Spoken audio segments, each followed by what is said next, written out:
Good morning, welcome সবাইকে আমার একটা ছোট্ট মিনি ব্লগে। সকাল সকাল ঘুম থেকে উঠে চলে এসেছি রান্নাঘরে।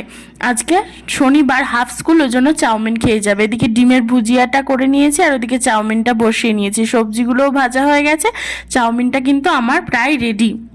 আর ও ওদিকে বাজারে বেরিয়ে গেছে। এদিকে বিছানা টিছানা সব ঠিকঠাক করে টিফিন কিন্তু রেডি করে ফেলেছি। বাজার থেকে ফিরে দেখলাম ভালো আম নিয়ে এসছে। এখানে এই আমগুলো পাওয়া যায়, খুব মিষ্টি খেতে। নামটা আমি ঠিক জানি না। ওদিকে অফিস বেরিয়ে যাওয়ার পর মাছ এই দেখো ভাজা হয়ে গেছে। এদিকে আলু পটলের তরকারি হবে। এই যে মাছের ঝোলও রেডি। দুপুরবেলায় লাঞ্চে বসে পড়েছি। দেখো রান্না হচ্ছে, এই চিংড়ি মাছ এনেছিল অল্প করে, বাটি চচ্চড়ি হয়েছে, আলু পটলের দম আর কাতলা মাছের ঝোল।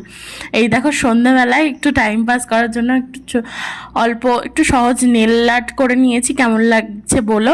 এই যে রাতের ডিনার একদম রেডি। দুপুরের যা তরকারি ছিল ওতেই হয়ে গেছিলো, একটু রুটি করে নিয়েছি। ভালো লাগলে লাইক করো।